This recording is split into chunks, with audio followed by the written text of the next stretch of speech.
Live. Awesome. Nice. Yeah. Hello, Pangea. We have so many poets here with us. Woo! We're here. Woo! We're partying. It's the end of the slam. Oh man, it's gonna be fun. All right. So, yeah. So, hey everybody, go ahead and introduce yourselves just for a little bit. I mean, if people have been watching Slam, they should know at least who you are, but I don't know, it'd be fun. Yeah. Well, who should go first? Let's go with who's at the end. So, let's see, that would be Archa on my end, and I've already introduced you. Oops. Okay, so hi everybody, I'm Archa and I'm 17 years old. What else do I say?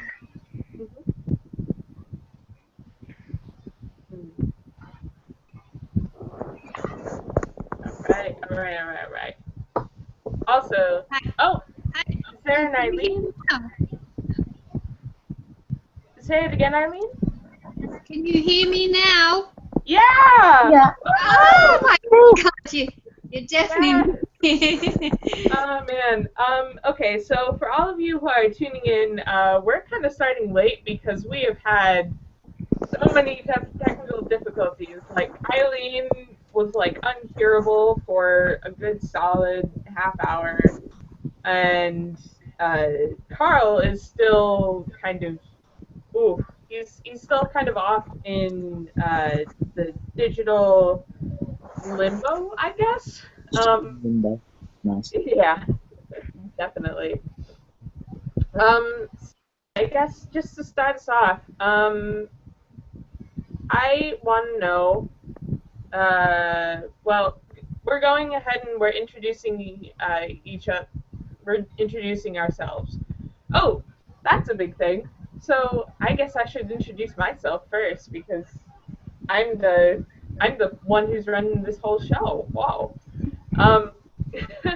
So hi, I'm Katie. I am the cohort to Carl, I guess. I'm the co-founder and co-director of Pangea Poetry, and yeah, that is me. I'm Katie. Wow. Hello, Katie. Everybody in AA. Yeah, didn't want to make it too AA-ish by saying yeah. All right, and everybody else here, go ahead and introduce yourselves. Let's see, we have, here, maybe I should just introduce y'all. See, this is why we need Carl here, because he's very on point every single time. But anyway. Really? Is that really a good description of Carl? On point every single time. He's usually on point during the hangouts. Okay, yes, I will give you that. I will give you that. Yeah, I get a little ADD, and that's it's when my ADD actually starts acting up when I'm in the middle of a Google Hangout. Oops, bye. But anyway, we have Archa, we have Tom, we have Eileen, we have Oliver, and we have Tim. Hey guys. Hello. Hello. How's it going?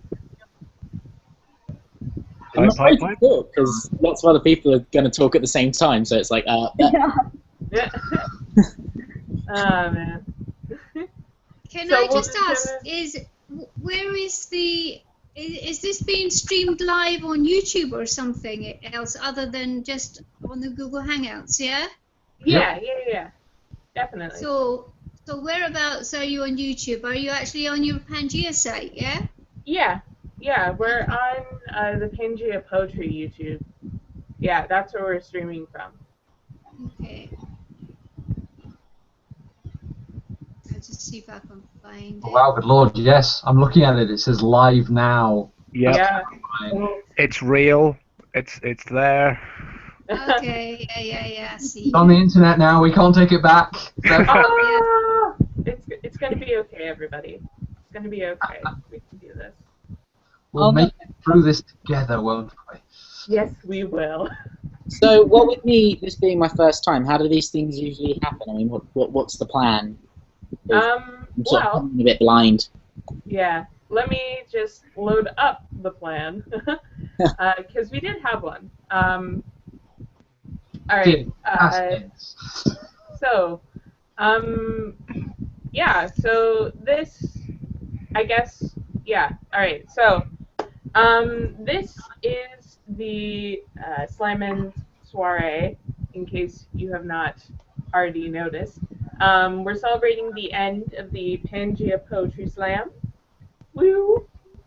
For all those great entries and all that jazz. For those of you who are watching, instead of just, being with us, you can go ahead and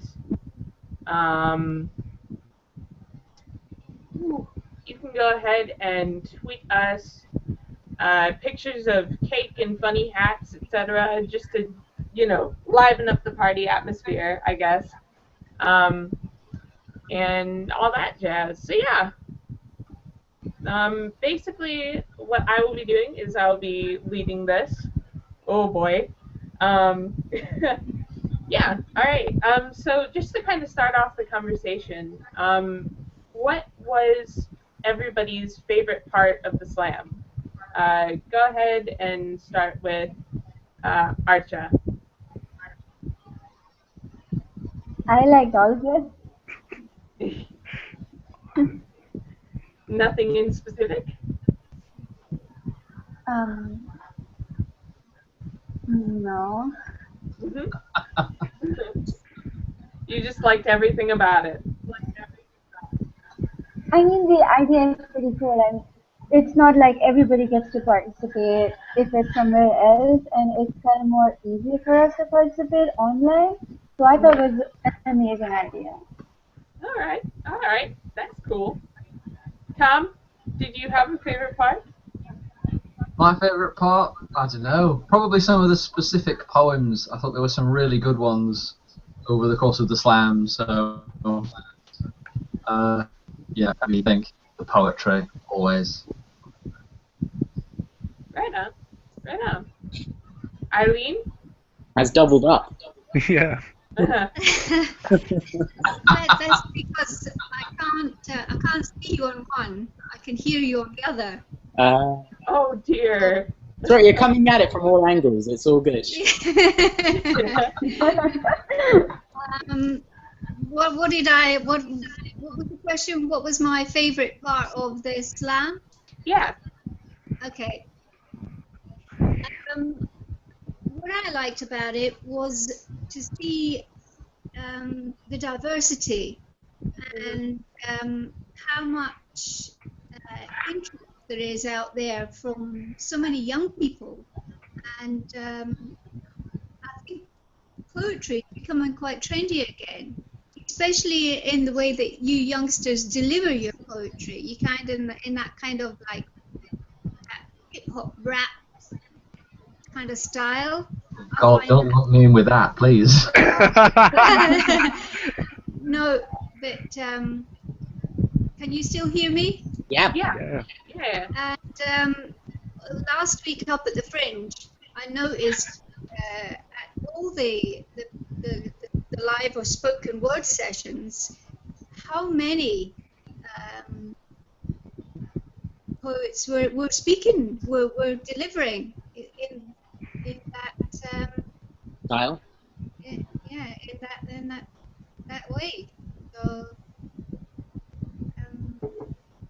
but I think any way of getting the spoken word across is good because it keeps poetry alive, doesn't it? Can I ask, Eileen, do you like that style? I do like that style, but as an older person who's in poetry, I would find that form of delivery quite difficult. It would be like me getting up and doing a beatbox dance. It wouldn't feel quite appropriate. Fair enough. Fair. All right. Ollie, how about you?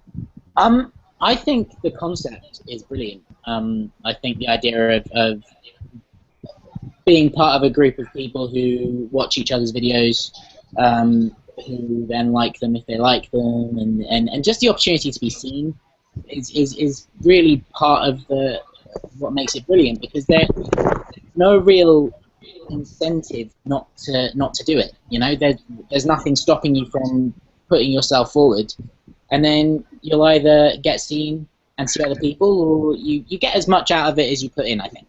And I think that's a great thing, because there's not many slams like that, you know. For a lot of people, there's no reward in giving back. There's only reward in taking. Whereas this is very much a you give and you get. You know what I mean? So, am I explaining that? So that's what I really like about it. I think the slam idea is brilliant, and by the looks of it, there's a lot of, you know, really nice people as part of it, and this whole hangout thing is a new concept. You know, it's all very new, and certainly for the next one, when it happens, I'll attempt to be far more active than I have with this one, just because, as I said, it's been new, and I've obviously got a lot going on, but I can plan ahead maybe and not use old videos and things like that. Yeah. Right on. That's a really, really solid, yeah, good. I like it. All right, and then finally, we have Mr. Timothy. Oh, it's never going to stop being weird hearing people say my full name. For me, like, the biggest thing about it was having, like, the compulsion to put stuff up, like, because you know that there's a group of people who are, like, watching stuff, and you know that you're going to get to see a lot of cool stuff, and, like, the desire to be involved with that made me, like, record things that I wouldn't have otherwise bothered to do. So, like, the compulsion to be involved in something was kind of huge, and it is like, you know, has just been said, that it's all, you get back what you give in, it's so true, because you get to, you know, build those connections, and it just feels very vibrant in a way that, like, even a lot of, like, ordinary quote unquote slams where a bunch of people turn up to a room and perform in competition doesn't really have, because that is very much very often it's like, the competitive element can get in the way of the hey guys, let's share some poetry bit, which makes this so much more fun, I think, because there's a like, it's more about, hey guys, look what we're all doing, have fun. So that was my experience of it, which I don't know if that's a favorite thing, but Yeah. some awesome things. For sure, I like that one. And it looks like Carl has joined us? Question mark? I seem to be here. I can hear you guys. Hallelujah! I'm saved. You're doing great. Yeah, thank you. All right. So, Carl. Yeah. Hello. How are you doing? I'm doing excellent. This has been a very stressful hour trying to get the call. I'm fine. I'm good. I brought a bow tie, but I got so stressed that I took it off. But I made the effort. Right on. Excellent. That's okay. Hello. It's so nice to see everyone. Thank you for being here, and thank you, Oliver.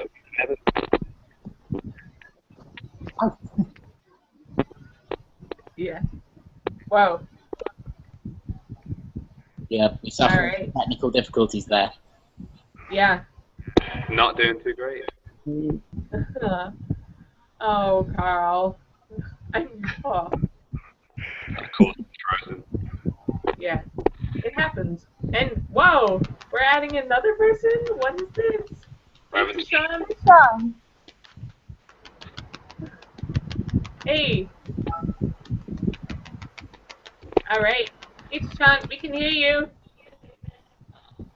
Can I just show people this cake that I made? Yes. But the pain is we don't get to eat it, so. Cruel, Carl. Really cruel. It's almost mean. It's almost mean, but the I'm gonna fact eat that it in front of you guys. Hello. I really am. Oh, rude.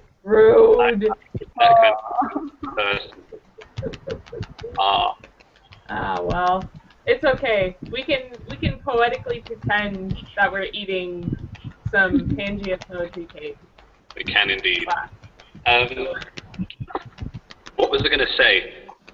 Running behind a little bit, obviously. Shall we, Katie, should we make first kind of announcements? So we've got 4 announcements that we're going to be making throughout the series of the thing. One of them is the witness. And we have 3 other things that we're announcing kind of about what we're going to be up to in the next year. So, Katie, do you want to make the first announcement?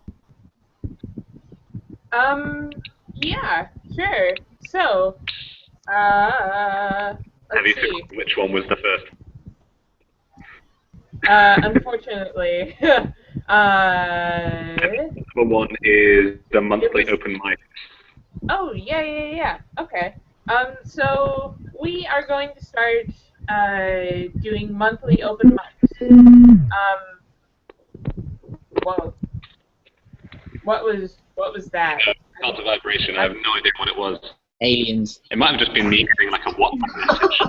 What's happening?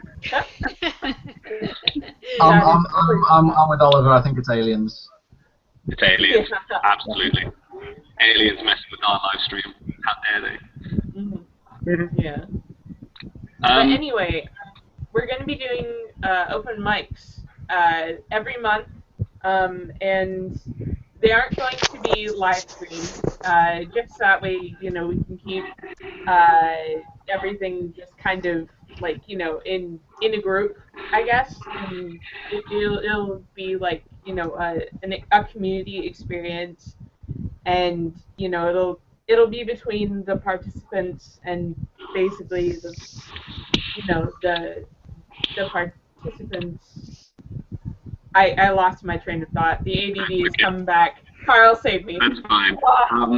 So the way we're going to run the open mics is through Google Hangouts again, and we're going to be essentially opening up to 10 people every month to come in and just hang out for 2 or 3 hours, Google Hangout, and share the poetry. So it's going to be almost closer to a writing sharing, because again, we're not live streaming it yet, so it's a different kind of atmosphere to have an audience there. It's more of a sharing, it's more of a chilled out thing.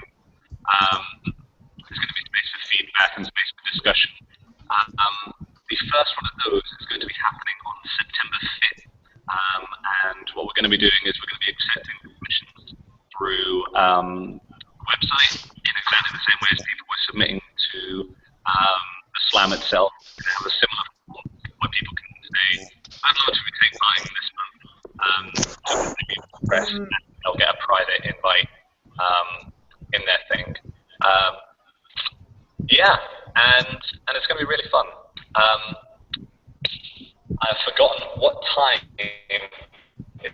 it's going to be. I don't know hand, Katie.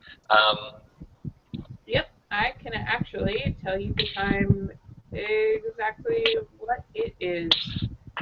All right, so it is going to be Saturday the 5th at 3:30 GMT plus 1 time.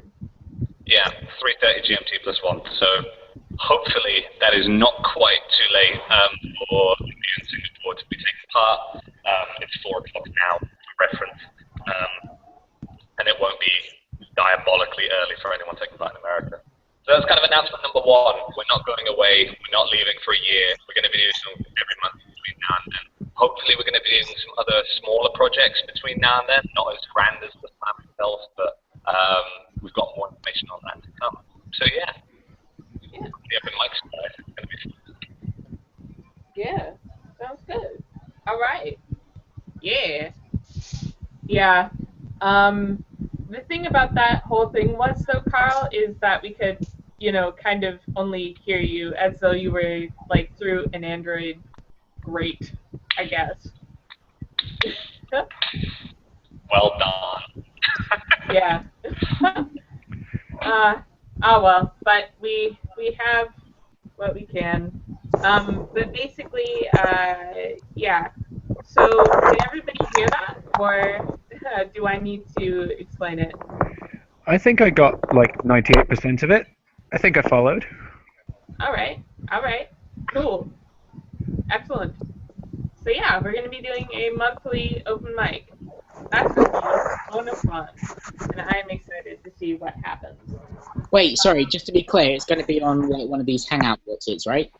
Yeah, but it isn't going to be live streamed, so we won't have quite the same amount of technical difficulties, I don't think. Awesome. I mean, could be an interesting way of doing things. Yeah. I mean, that's good. Yeah. But you know, like the live stream thing, I think is actually not a bad thing.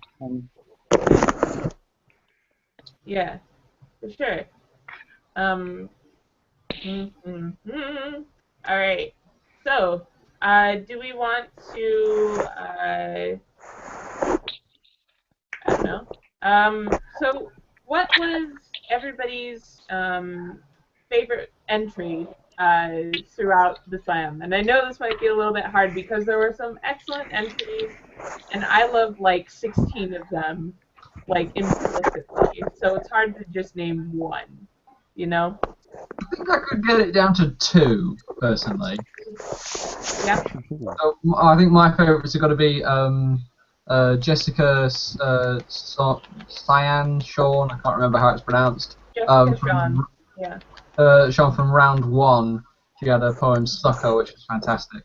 And from round 2, there was Cecilia Knapp with the 24-hour laundrette on Mile End. And they were fantastic, I thought. And as a close third, I also actually really enjoyed Tim's poem Home from, I think, round 4. Yeah, one of them. Thank you. That's very kind. Yeah. Just all of those 3, I thought had just some fantastic lines. Because Jessica's one started with something like the line, on the day you died, I just had to go and buy jeans, which was just a wonderful opener. And then Cecilia Knapp's one had the line of the 24-hour laundrette on Mile End smells like clothes, like smells like detergent or something, but then it can't really smell of anything else, which was a lovely phrasing. And Tim's poem had quite a few. And there was one about the teenage years of the night when it's old enough to have an opinion, but not quite yet old enough to drink with me, or something like that, which was just it's just a good phrasing, because it took an idea you're quite familiar with, but just turned it on its head ever so slightly. I'm obsessed with like how you've got a great memory, Tom. I can't remember lines as well as you can. That's because I watched all 3 of them like 4 times.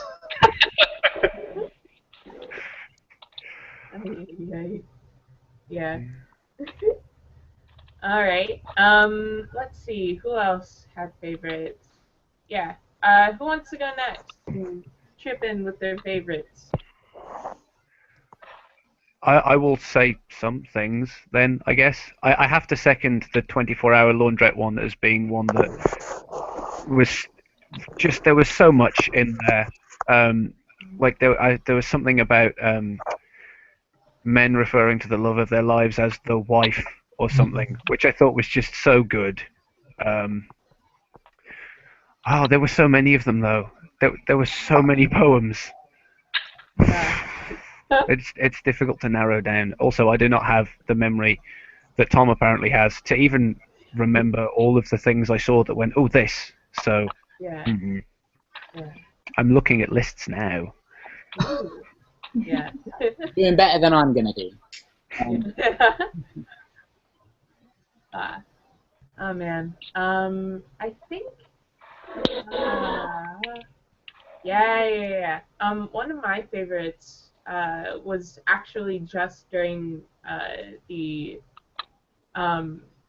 it was during the first round, and she was one of the first videos that was in.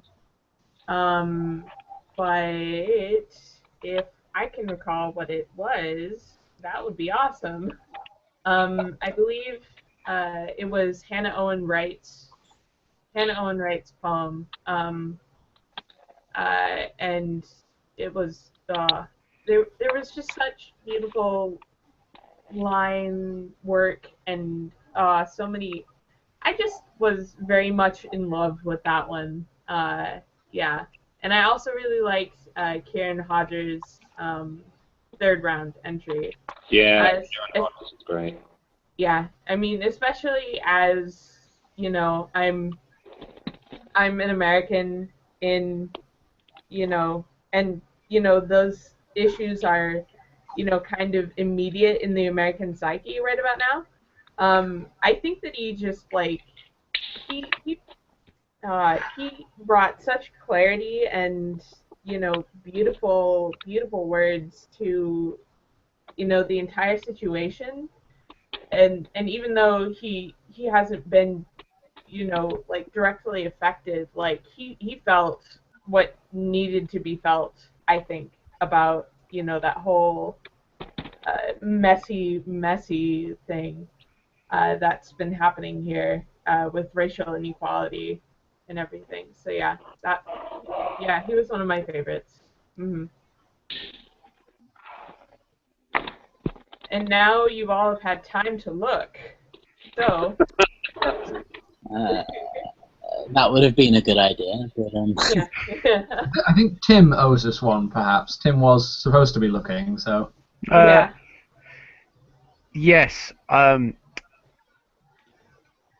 The Kieran Hodges' first round entry. I think it's Written Power.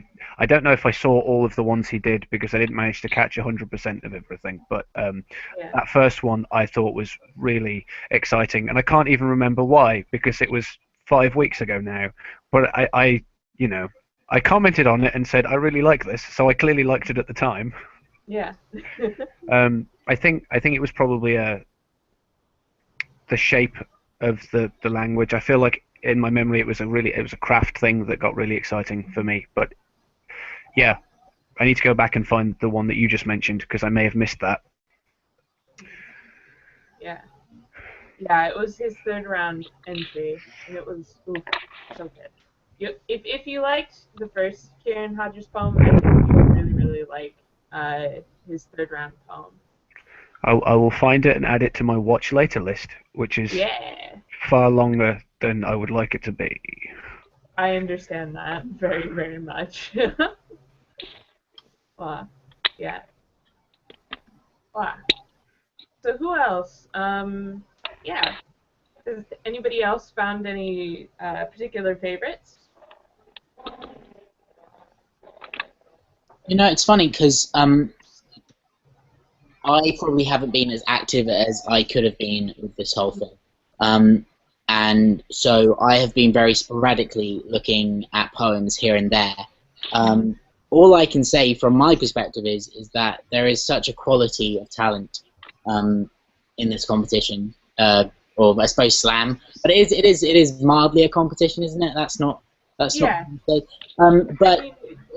it's there are a lot of different styles, and it's nice to see that because, to be honest, I from a spoken word perspective, because I consider myself a spoken word poet these days, it's nice to see that it's not just all the same, because I tend to find, actually, when I go to slams or when I watch things, there is a similar delivery in a lot of poetry, and it worries me because poetry is not designed to be the same from all perspectives, but there are similar themes and similar rhythms, and it comes back to what Eileen was saying earlier about that the whole rap or hip hop style of poetry and how it's becoming a bit more mainstream now. That's lovely, that's brilliant, but at its core, poetry's got to be about the words and not about the rhythm or the way it's delivered.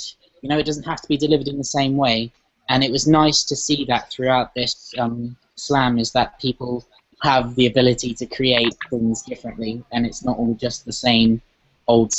It's sort of refreshing, because a lot of spoken word artists, especially on YouTube as well, tend to deliver in the same way, and it just gets a little old. I would say I think one thing to bear in mind there is that a lot of that has come over from America, because there's a lot of slams that go on in America which follow the same sort of basic set of rules. So the poem has to be delivered in 3 minutes, and well, actually that is the major rule that affects everything, because if it has to be delivered in 3 minutes, that's a really small amount of time to deliver a poem. So the poem's got to be either short or delivered very quickly to get a lot in. Oh yeah, I mean, from my perspective, I don't mean the rap style. I mean, I love rap. Rap's great. I mean more, or the quick delivery. I mean more the inflection, or the rhythmic course of the language. Yeah, I think as well that people may disagree with me on this, but I think for myself, it's the slams that I see, a lot of the stuff there, it sort of filters, because a lot of the slams happen within the same communities. They form their own sort of style amongst themselves, but because it's become so popular in America and for the rest of the world, in the same way that musicians imitate their favorite artists, poets are imitating their favorite poets. And because all their favourite poets they've seen on Button Poetry or something, it continues and is sort of self-fulfilling. Yeah, I mean, but that's just it. Isn't art designed to be appreciated from all different angles and not from the same angle? Poetry is an art form. It shouldn't just be the same thing over and over again. Oh yes, that's why I listen to Buddy Wakefield. Very different. And then a bit of an East Mojgani, and then a bit of somebody else, and then...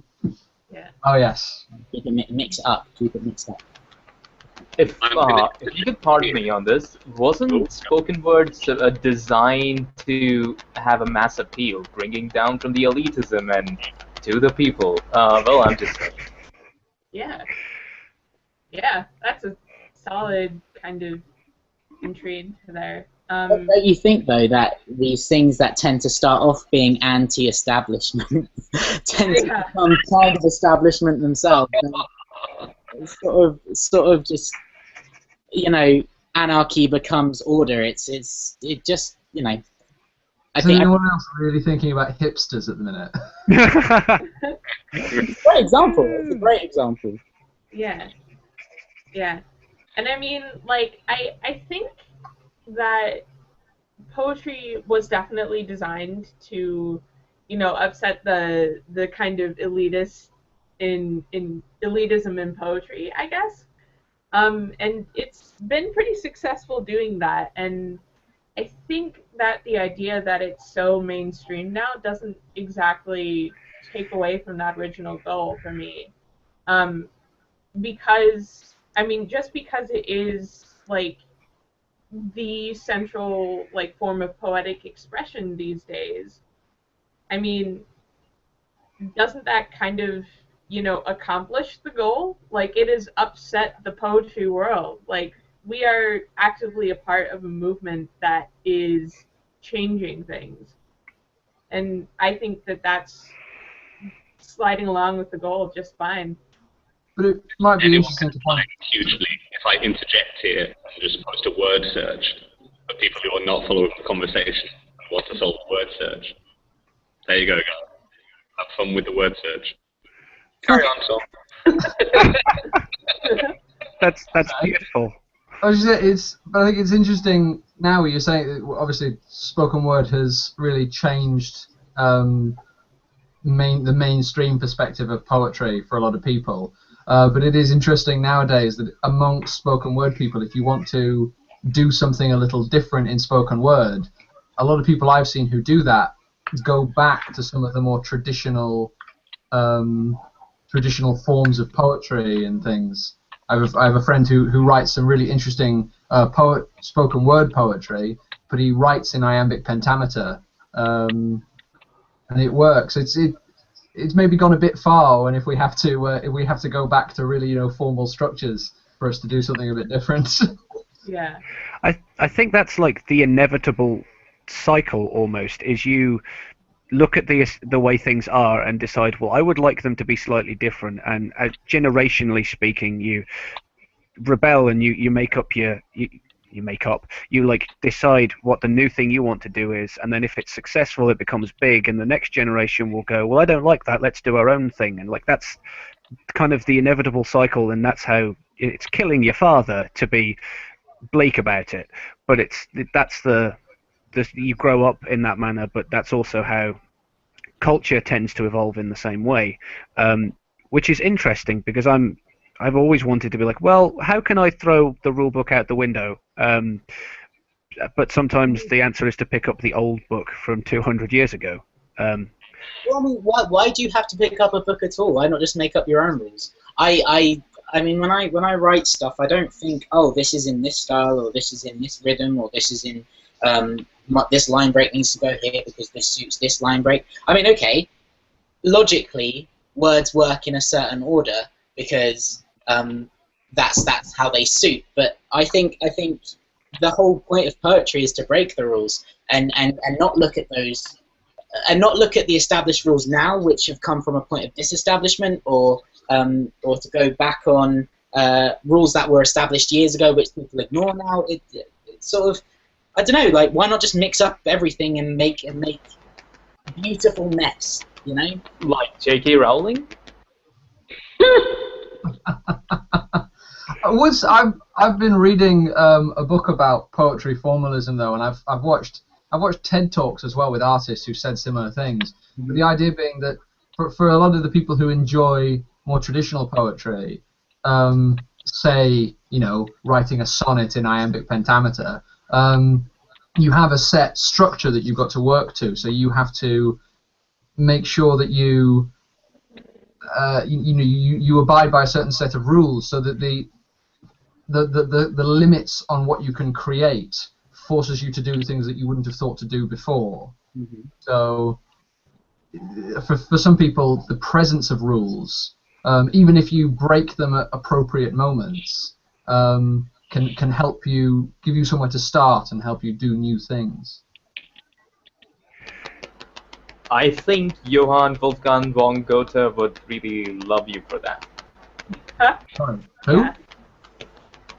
Goethe, the one who rewrote Faust. Yeah. Oh, yes, I have heard of it. But you I was just haven't thinking, read like, it. am I going to have to say I don't know who this is? No, I think I do. Tom, Goethe is so good. Can I remind you, I'm not an English student, okay? Yeah, that's really, really true. Like, Tom is you're a physics major? What is it? Yeah. Yeah. And you're still a really, really incredible poet, too. Like, Why, thank you, darling, thank you. Well, of course. it's poetic in itself, isn't it? It's all about order from chaos and chaos from order. It's pretty much just all of that. So Yeah. it sort of makes sense when you think about it. Yeah. And I don't know, I mean, I guess like the whole thing for me is that, as a poet, like, I think I kind of like, cling to my poetry because, I do better with words as opposed to numbers. But I mean, I don't know, man. Like, and correct me if I'm wrong here, but physics is a pretty number heavy, kind of study in general. Yeah, so I guess like what I've always been curious to know, Tom, is like how do you get to be a physics major and also do poetry? Like, yeah. Well, for all you know, I'm really, really bad at physics. I don't know. I mean, there's the famous quote that everyone likes to say from Einstein: "Is imagination is more important than knowledge." There've been lots of scientists, Feynman and various ones, major physicists, who pointed out that the concept of dividing science and creativity is ridiculous, because you've got to be very creative to be a good scientist. Otherwise you're not going to get anywhere. So I don't know, the whole thing. I mean, to go back to the old one. I mean, the whole thing about arts and sciences is a Renaissance thing. It comes from the Enlightenment. So before then, no one thought it was odd for a scientist to also be a poet, or a musician to also do a lot of chemistry in his spare time. It was perfectly normal. Why should that be odd anyway? Well, no, that's exactly the point. I mean, the fact that we think it's odd is just this artifact that we've got from the Enlightenment, where they thought, right, now we're going to do two of them. False dichotomies everywhere. Sorry, what was that, Tujan? What? What was that you said? Strangely enough, I seem to have a different kind of experience compared to you two. Especially since I was really good at physics at school, even though I can't remember any math at the moment, at my current time period. It's just that I kind of flunked Marathi, which was kind of a necessary subject at the time, and after that, no college really wanted me, so there goes my dream of being a scientist. And I actually sucked at words. So it's funny how I actually write poetry today. I mean, part of the reason I write poetry is because I've been struggling trying to explain myself in most periods of my life. And this stuff just comes up to try compliment in ways that I can actually express what I feel at the moment to people, and sometimes I just keep them locked away in notebooks, and that essentially turned into an art form for some reason. Yeah, and I think that's generally why, it's such a... Whoa, there's an echo, man. Yeah, what you're saying is so profound. So profound. Echo, profound. But no, like that idea of just, poetry being a really, really good way to just express, like, the everyday, like, this is what I'm feeling right now in this moment. And, just through life and everything. I think that's what, kind of bridges the gap between, your normal traditional poet and, your physics major poet like Tom. It's because human expression is just so important, I think, to every single human being, no matter what their interests are, I think. And poetry really just clicks in with all that. Yeah. So that's my thoughts. That's just an interesting point. I wonder what people's opinion are on it. Why do we think that poetry is an intrinsically better art form for expressing yourself than, say, prose writing or playwriting or music? Or well, see, I am a playwright. I just wrote a play, which was part of a festival here in Kingston, which is where I live. And so, I mean, before I wrote the play, I was effectively just a poet. That was my thing. That's what I did. So, from the perspective of having written a successful play, and it was successful. That was lovely. It's a strange thing because it all comes from a real foundation of language, doesn't it? And language is brilliant and fantastic and amazing and all the things. And it has so much power and energy, and it has so much ability to change the world. And that's the thing about poetry, is the way you word things, the way you put things together, it can make or break things, There's so much emotion involved. But a play is a similar format. You write a play because you want to express some point or some view of the world that you can't through a medium like prose. It's it's really interesting. So I'd say playwriting and poetry are quite similar, particularly if you're writing in a certain style. Certainly my playwriting style is very philosophical, and my poetry, I'd say, not the stuff I necessarily submitted to Pangea is quite spiritual and philosophical as well. But fictionally, I don't write from a philosophical or spiritual perspective. I write because it's fun and I like creating stories. So yeah, playwriting is like a mixture of both, I suppose. But yeah, that's what I think. I think it doesn't really matter. It sort of all comes from the same place. It just depends on the intention. Does that make sense? Yeah. Mm-hmm. You know, interestingly, I forgot who told this to me, but I think someone sometime really long ago told me that there are two perfect art forms, probably better than anything else, and that's one of them is storytelling. It doesn't matter how you tell that story, which was where playwriting and stuff can come in. The second is talking to people. That is, you will never get a perfect art form than talking to people. And I think a lot of artists, whether it comes to poets or maybe even painters or anyone, kind of really forget what art usually is about when it comes to expression of feelings or expression of ideas. It's when a conversation doesn't start, maybe we failed somewhere. Yeah. I like that. That's really nice. Yeah. Oh my god, that's fantastic. I'm writing that down. I need a pen. Oh, Good man. ideas get stolen from someone. Yeah. That's the Yeah. oldest art of all, right? Yeah. Katie, are we ready for the second announcement? Oh, yeah. All right. We still got more announcements. Yeah. So, we're announcing, I believe, the winners right now, correct? We are. That's what we're doing. We're announcing the winners. Ooh. All right. Everybody get excited. Can we get some kind of drum roll going? Oh. Ooh. Even better.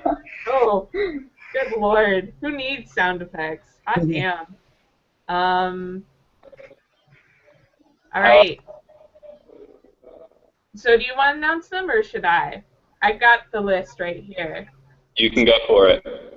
All right. So, in no particular order, we have, as the winners of the Pangea Poetry Slam, our very own Tim of Wisconsin.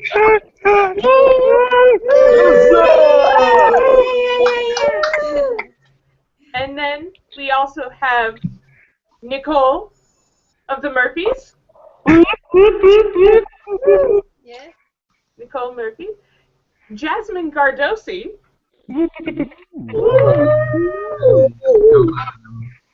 And our very own Archa RS. Hey! Yay! All right. And then, finally, we have Mr. Kieran Hodgers. Excellent. Very well done to all of the winners and all of the participants. Like, dude, we wouldn't even be having this great conversation right here without y'all. So, Yeah. thank you. Like, I'm so happy with all of you. Like, I'm a proud Pangea mom right now. I don't know when I turned into your mother, but it just happened. Just go with it. I'm proud. I'm proud. So proud. Oh. Oh, for sure. Seriously, congratulations to everyone. And yeah, it was absurdly close in terms of seeing the judging behind the scenes and stuff. Also, like, wildly different opinions again. So, to some extent, it's always going to be like personal choice of the judges. But we hope everybody has enjoyed themselves and got something from the experience of sharing. poetry and meeting other poets and stuff. It's been an absolute joy for us. Kind of sad it's going to be another 12 months until it happens again. But yeah, seriously, congratulations, everybody. I had a glass of ginger ale, a toast.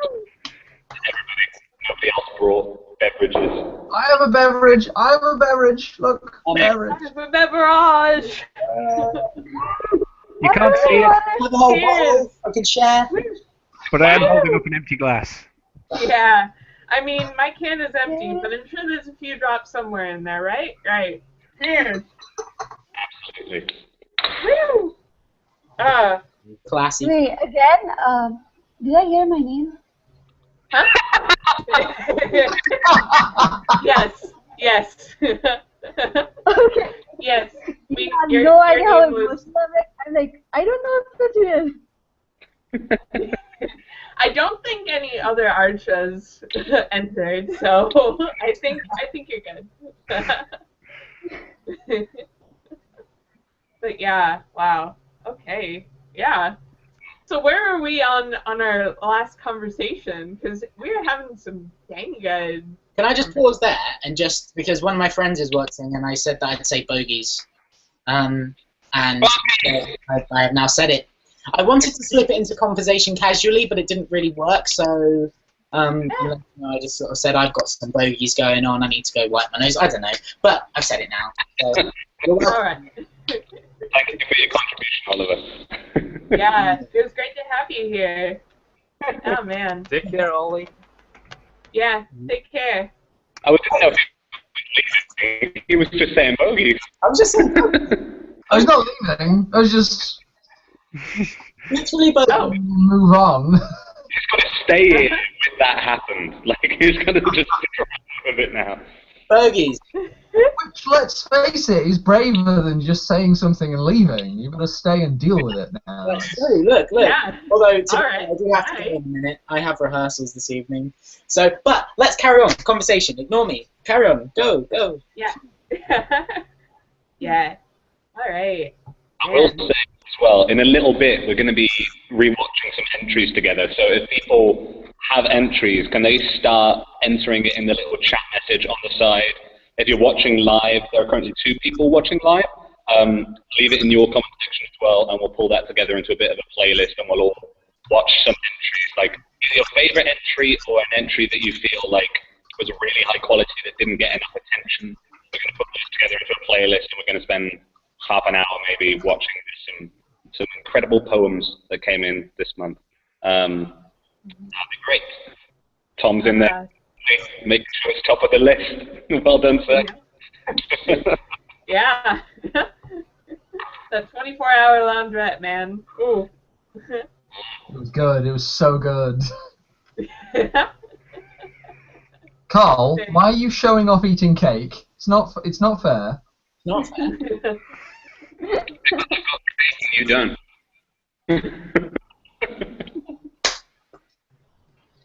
You know good, Nick. You. I'm not a very kind person when it comes to cake. I'm just It's okay. I understand. I would do the same thing. Let's be honest. absolutely. Wow. Yeah. Where we were in that conversation. Tushanta just said something beautiful about talking being the most powerful art form in the world, essentially. And everything should lead What? to connection or it's failed in its mission. Oh. Yeah. Do you not recall? I'm not really sure if I got that. Yeah, I think he was saying, what was it you who was saying, or who was asking, you know, if, no, it was Tom who was saying it. He asked whether or not we think that poetry exclusively is the most The most powerful expressive art form. Yeah. Mhm. I'll backtrack a bit, but yeah. Yeah. I don't know if I believe in a hierarchy of art forms. That doesn't sound correct to me. I think, like, are we talking about in terms of it's the best at letting artists express themselves? Are we saying it's like the most democratic and easy way, so it's the way that most people can express themselves? Are we saying it's the most accessible in terms of the most people who read it can understand what the artist was feeling? Doesn't that sort of work for any art form? I mean, anyone can do anything. It's, yeah, you know what I mean? Like, you sort of, anyone can write poetry. It takes a certain ability to really write poetry people pay attention to. So I mean, yeah, I suppose if I understand your question right, I'd say it is quite a democratic art form, just in terms of the fact that everyone speaks. I suppose not everyone reads, and I suppose not everyone writes, but the majority of people, yeah, can do it, and can learn to do it well if given the right opportunities. I think Eileen is popping up. I've just seen a Yes, I think so. Bye, Eileen. Yeah, my daughter's just turned up. Congratulations, everybody. Can you hear me? Indeed. Yeah. Yeah. Okay. Well, hopefully we can keep in touch via these hangouts, and I'll keep an eye out on the website. Okay. All right. Bye-bye. Bye. Everyone. Bye-bye. Bye. Take care, Eileen. Bye-bye.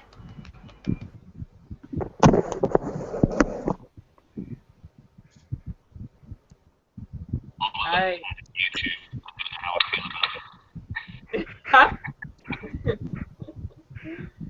You afraid it's gonna upset your poor whatever you were saying?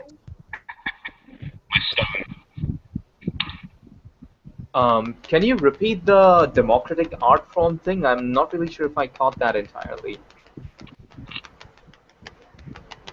Yeah, we're talking about whether poetry qualified as the most democratic art form, I suppose, on account of most people can speak, most people can write. I suppose, like, along that line, it's also just very cheap and easy to do. It's not like you don't need expensive equipment or anything like that. Those of you who are familiar with Kat Brogan's lecture may have seen her talk about this. She argued the point quite well. But yeah, that was kind of where we were at. Oh, which reminds me, it's a kind of a problem that we've also been struggling in Pune when it comes to poetry slams. And I think, yeah, but I think I might want to slightly fragment what I'm actually trying to say here so I can explain it well. You're aware of the fixed standard problem, right? Maybe explain that. Okay, a fixed standard problem is, I'm not really sure if everyone uses the same terminology, but it's a kind of a problem where people tend to believe they're either good at something or they're really bad at something, or maybe they're some sort of average at something, which kind of really negates them from trying any sort of kind of creative pursuits or even practicing. Maybe, even if someone is really good at something, so the idea that they are really simply standardized, they're simply rigidly good at something will keep them from practicing and improving further. And if they're really bad at something, then the idea that they are bad at something would keep them from practicing, maybe because maybe the practice isn't worth it. Maybe they're just not that kind of a person. And sorry, I'm okay. On that, So the point about people being good at something and therefore they don't practice it. Do you think that? Do you actually think that, or is that just an extreme example? I think he's saying not. Yeah, but this kind of. I think he's saying that not necessarily people who are good don't practice. It's just if you think you're good, you won't practice anymore. Is that right? I mean, think of it this way: skills like language are kind of it's sort of like a muscle. The more you practice, the better you get. But most people actually assume that you either are born with certain gifts or you are not. So in this kind of a really bad kind of assumptions when it comes to skills, kind of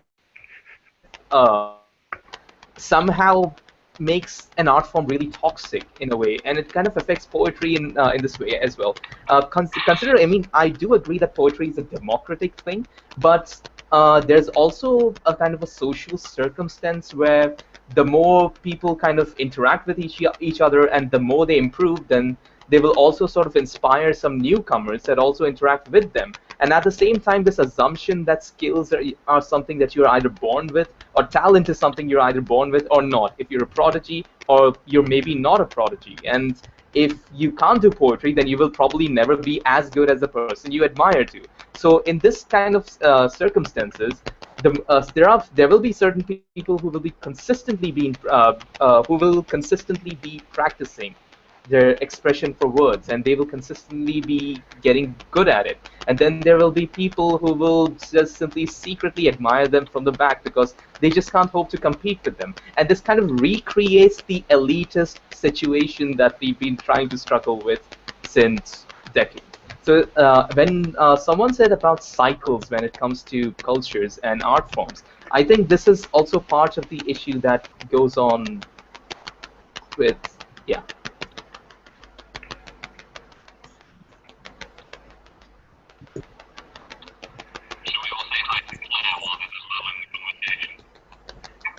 Was that saying hi to Claire? Hi, Claire. Hi! I'm sorry I'm late. I've been out, I've had wine, I apologise. You've missed the winners announcements, actually, which is kind of, actually, I should get on Facebook and Twitter and announce those where other people can see them. The winners, and everybody did very well. You're making everybody else 10 winners, and you've missed a very long philosophical paper competition about poetry in the nature of art. You're really breaking up really badly, I can barely hear what you're saying. This does not surprise me. Has it been an awesome technological feat? It's all gone wrong, has it? So I sort of cut off there, just as you were saying, is there been an awesome technology? Oh, That was quite funny. then yes would be the answer then. Yeah, for sure. Hey, Okay, Claire. fair enough. Um, Well, I'll just say a massive congratulations to the winners. I'll find out who they are later. I'm sure they were absolutely awesome. Literally just nipped on to say hi and thanks for everything, everybody. I've had a fantastic time and now I've got to go again. oh, I know you'll miss me. I know you will. So next year, yes. yes. Yeah, next year also probably open mics between now and then. What's Yeah. the open mic? Yeah, monthly open mics. Yeah. Awesome. We'll keep you updated on the Facebook page. That'll be Right. brilliant. That'll be really good. Well, I'm going to have to go. I'm sorry. Hello, goodbye. Take care, everybody. Bye. Bye-bye. Claire, she's great. I love Claire. Mm. I love Claire. Claire was one of my favorites. Very funny and I love her. That's actually a fantastic name, Claire Bold. Mhm. Oh yeah.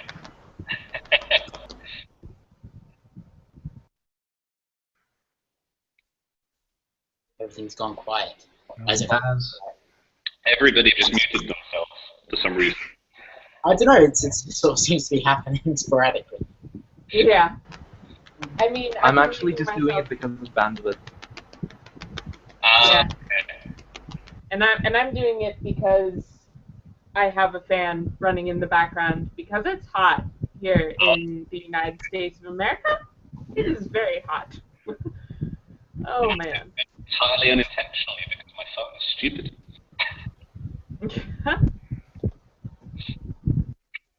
How are we doing with the list of entries that we're going to watch?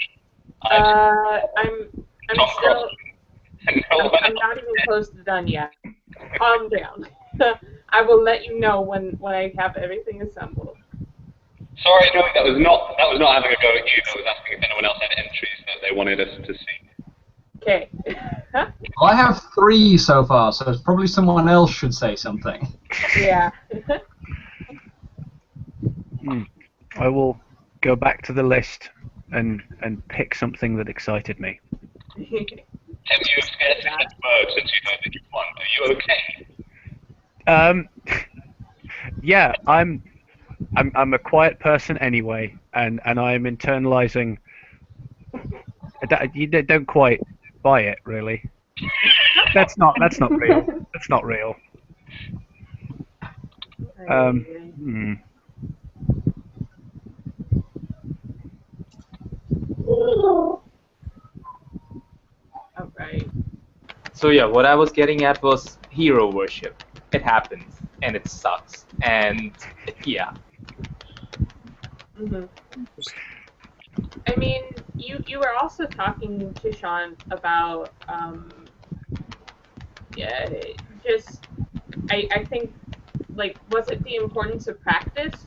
I think in how we contextualize like okay who's good who's bad and we look at it from this very black and white perspective, which Yeah, it's kind of like, let's say, since expression can, when it comes to poetry as an art form, even though it's a democratic practice, and let's say you would want to listen to all the kinds of people who, let's say, really have something to say, but at the same time, a lot of audience just come to an art form to enjoy it.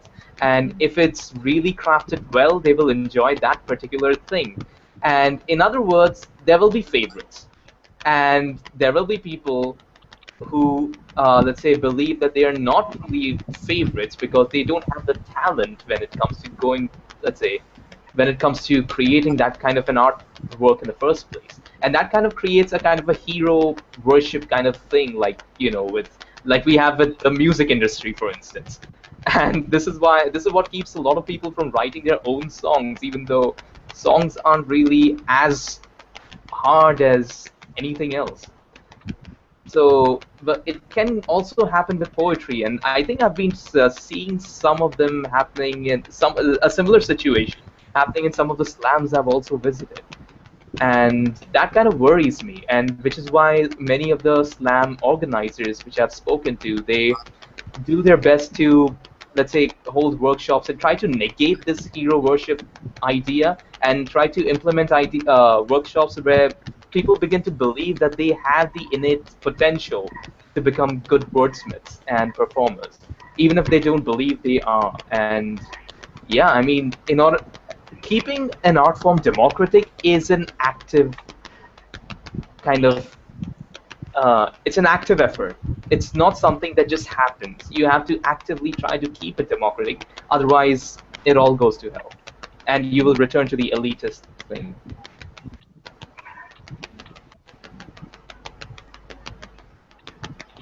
I'm not necessarily sure it's a bad thing to look up to certain artists. I mean, No, it's not a bad thing. It's just that, let's say, nature can, especially because of, yeah. what was that, Carl? It's occasionally disabling. It depends if you're elevating somebody to admiration or to the point of untouchability. Kind of something I think about a lot in terms of like poetry related to something like music, where there is much more kind of essentially visual indicators, like the stage is a more prominent object in music and that kind of stuff, and there's less of an obvious relationship between artist and audience member and stuff. That kind of that level of elevation, and it can be disabling. It can be like, how can I ever produce art as well as that person? I think. No, I see what you mean. Yeah, sorry.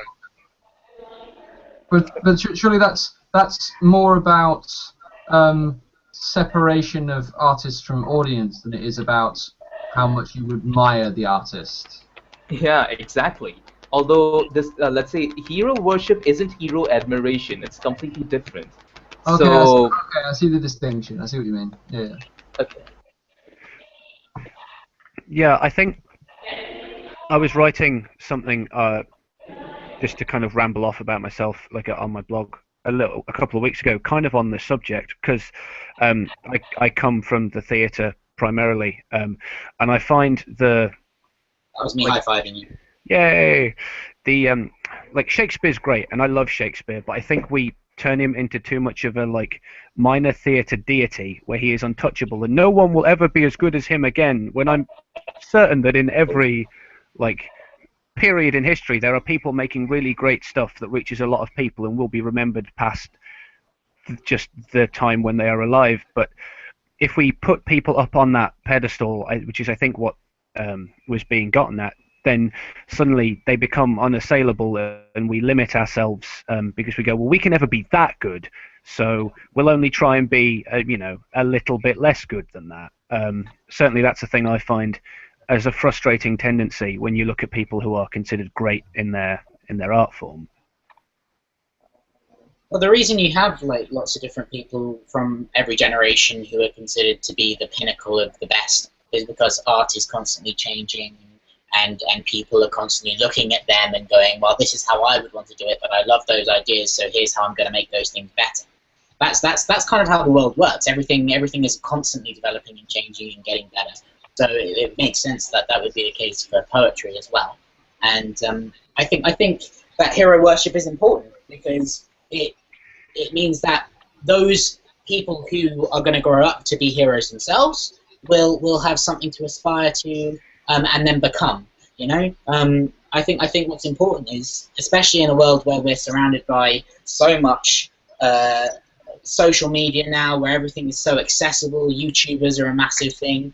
There are a lot of really 10 years ago, the people who are famous now on YouTube, for example, wouldn't have been famous because YouTube didn't exist. It was basically nothing at all. PewDiePie has become very rich just from merely having an opinion on something, and you can do that now. You can become very rich by having an opinion on something. So what sets those people apart from normal from the normal people is the fact that they're just willing to do it. And that's what makes heroes of everyone is the ability to do and the willingness to do and the willingness to show yourself no matter what format it's in, and then to improve There's a difference between these YouTube celebs and Shakespeare, for instance. Especially since these YouTube celebrities have actually actively been supporting their community in similar kinds of art forms that they want to pursue. For instance, Freddie Wong.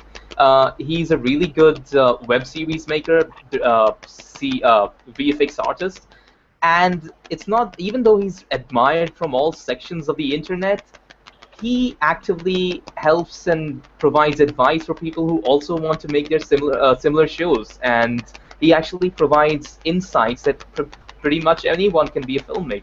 So I think there's sort of a distinction between Shakespeare, like hero worship, and Freddie Wong, for instance. Yeah, well, and PewDiePie. That's certainly got to have something to do with the time, though. I mean, if Shakespeare existed now and was writing what he wrote, the same quality of stuff now as he was writing back then, and he had access to YouTube and stuff, maybe he'd be very active in a community. It's hard to say.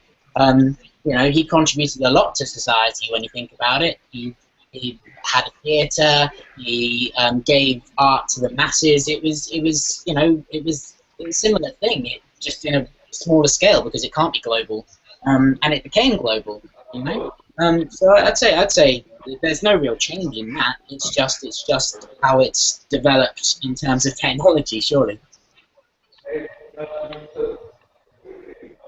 I think a lot of that also is related to the fact that it's very hard to discuss cultural impact over centuries versus cultural impact over the last few decades, because the kind of global celebrity that you can achieve nowadays was not possible 100 years ago. Simply because you couldn't, nowadays your face can be everywhere and your art can be everywhere. But before. Obviously books would be a bit different, but before, recorded media being so available in the, digital recordings and things like this that you could send, it was a very different kettle of fish to be, culturally influenced, and the notion of communication with your audience. I went to an event with a fantasy author called Robin Hobb, for instance, and she was saying that the notion of audience interaction for authors, just as an example, has changed over the last 10 years, because it used to be that you could only get in touch with an author if you wrote them a letter, which wasn't easy because finding the address to write to wasn't particularly easy, and then you actually had to sit down and, envelope stamps, very different to, you know, all these artists who have Twitters and Facebook accounts that you can just send a message to as soon as you've read the book. So the world is a very different place for communication with artists nowadays. Well, yeah, it's all about interaction. Definitely. Yeah. I feel like Amanda Palmer would be an appropriate person to discuss at this point. Yeah. Yes, for sure. Barely know where to start there, but yeah. Yeah. Guys, on that note, I've got to go, just because I've got to get ready to go to rehearsals. But it's been lovely. It really has been a pleasure, and I'm sorry that this is the first time I've come to one of these, because I'm sure I'd have had a lovely time if I'd have come to the others as well. But I look forward to these open mic things, and I'll make sure I'm a little bit more active across the year, because it really has been a pleasure. So thank you a lot, and see you soon. Feel free to come again. We have cake. Yeah. Bye. Take care. Thanks for joining us. Oh man. Yes. Slightly fewer. Ah. All right. Yeah. All right. Well, do we want to continue with the conversation, or do we want to watch some poetry? Poetry! I believe the masses have spoken. Poetry it is. All right. So, let me see if I can do this. Yeah. Okay. Yeah, I can do this. So this is going to be interesting. Is it going to play in my? Oh wow. Yeah, it does. So mute yourselves, guys. Yeah. I can. And then I will be your radio DJ, if you will. Yeah. Mute yourself, Carl. Oh, hang on. Hang on. Myself on my computer. You're gonna echo. All right. So let us boogie on down. So let's see. Let's go to some soiree entries and let's watch. So first off, we have Cecilia now. And this poem is called The 24-Hour Laundrette in Mile End. The 24-hour laundrette in Mile End smells of washing powder.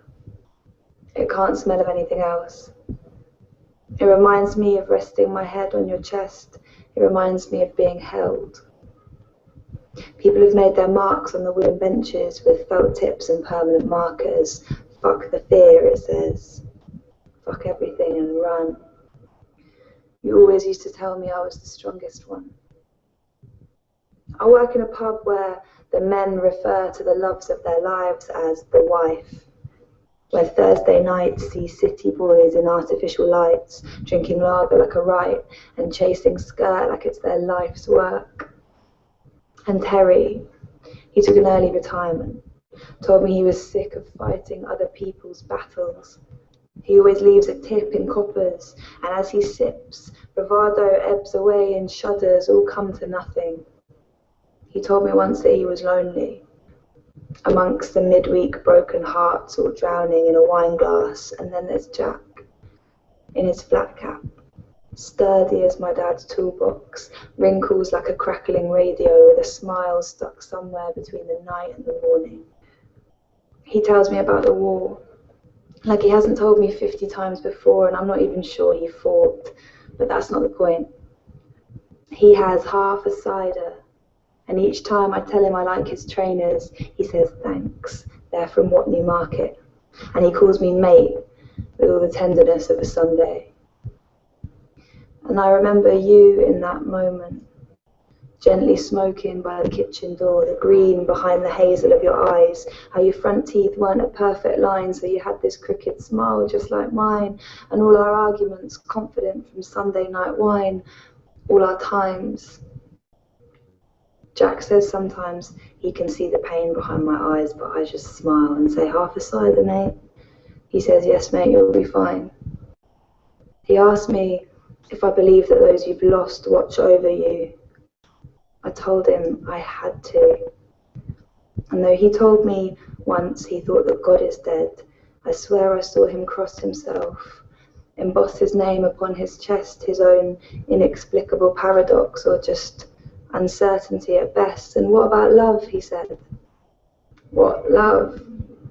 So I told him that my grandmother's wedding ring was so eroded by time and it got so thin that it had to be replaced, but that I don't even know if that type of love exists. I saw the kindness in his face, and he said I should give it a try. But right now, for me, love is knock and run in a cul-de-sac and sunburn on the soles of your feet. Neat whiskey with no water and admitting defeat. But he says, pain means you're not made of stone. I said, I know.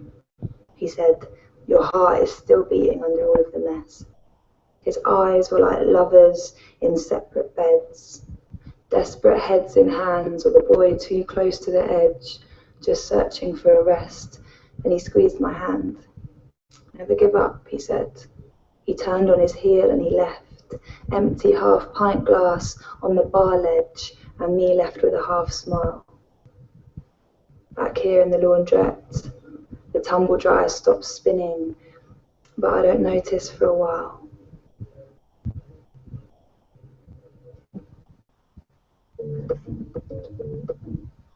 All right, that was the 24-hour laundrette.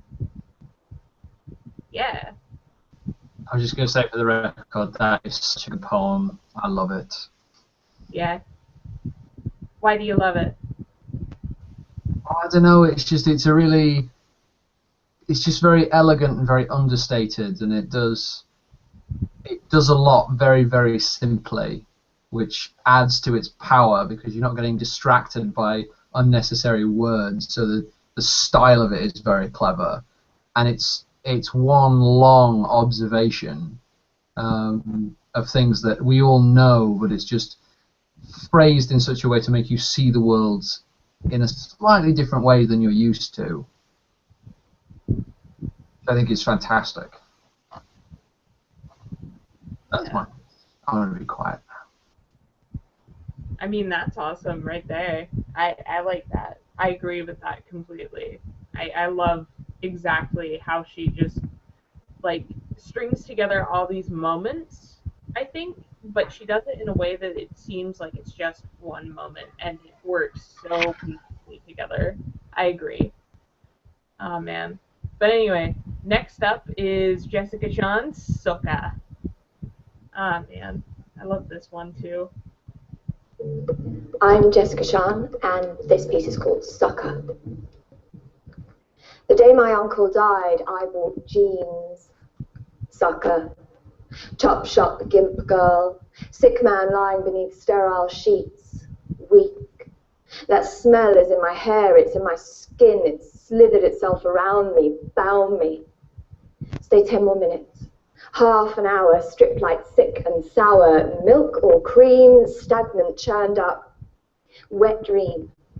That indescribable smell of almost life and lurking death, it's radiating from you. Ting-a-ling, door swing. Subtle, soft, seductive lighting, 30 long, 28 waist, slit slick zip up.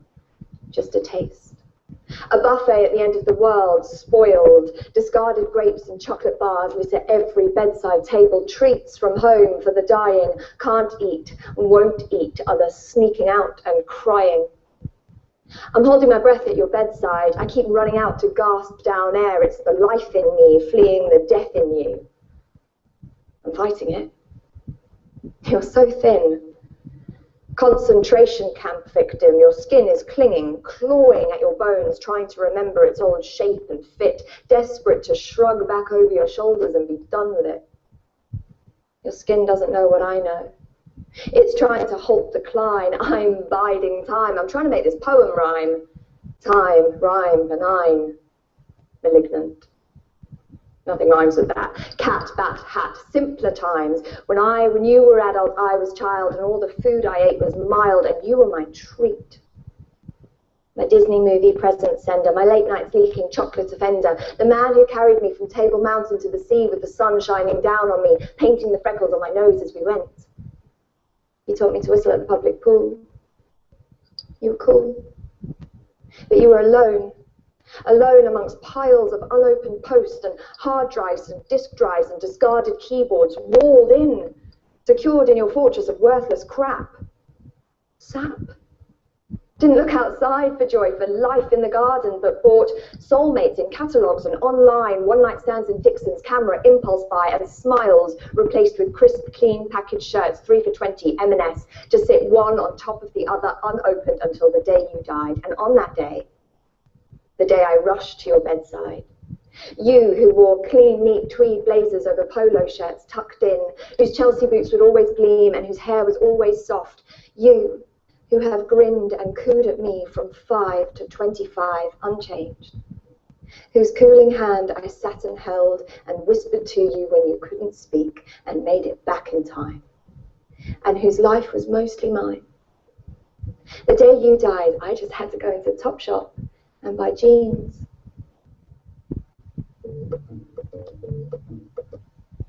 What? So yeah, that was Jessica Sean Sucker. I really, really enjoy that poem. Like now just like being able to look on everything and just like, just kind of rewatch it. It's like everything that is awesome about all these poems is like hitting me directly now. Now that I don't have to worry about, oh, how many likes does this have? Oh, scraps, did I put this on the playlist?